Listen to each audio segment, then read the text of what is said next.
Well, well, well. Looks like someone's got the monarch's knickers in a twist. Pause. What happens when the leader of a populist uprising meets the literal crown? Absolute political chaos. Hello, political junkies. Welcome back to Britain Info, where we dissect Westminster drama faster than MPs scramble for the exit after a scandal. I'm your host, and today we're diving into the most jaw-dropping royal intervention since the last time a Windsor had an opinion. While most of us were still recovering from the shock of Reform UK's election tsunami, Buckingham Palace decided to throw a royal hand grenade into the mix. King Charles has responded to Nigel Farage's unexpected political surge, and let me tell you, it's about as subtle as Boris Johnson at a pandemic party.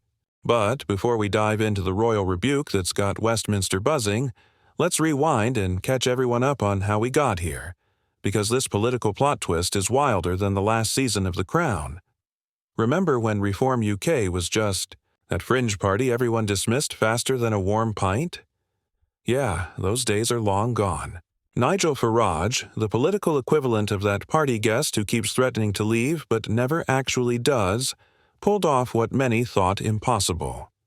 Reform UK has surged from political afterthought to parliamentary force, sending shock waves through the establishment faster than you can say Brexit means Brexit.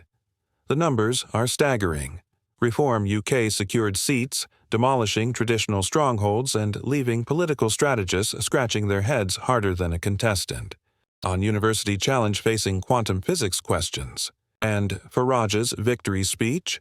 Pure, undiluted, weapons-grade populism. The political establishment has been sent a message they can no longer ignore.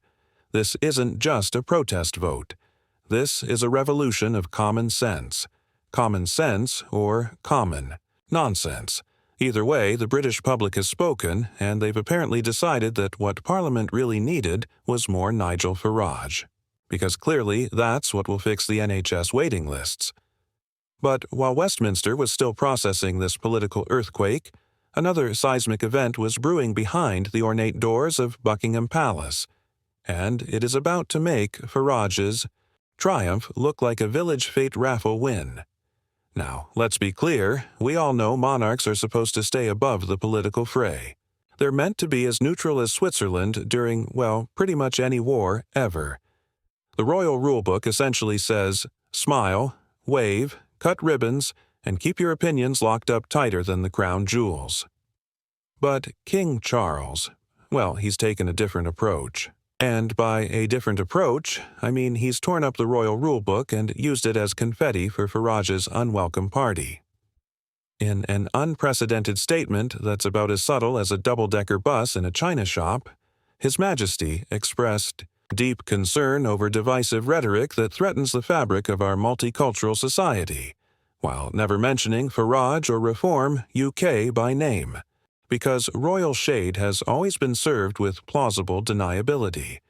The timing makes it clearer than Teeswater, isn't it? This was a royal rebuke aimed squarely at Reform's controversial policies.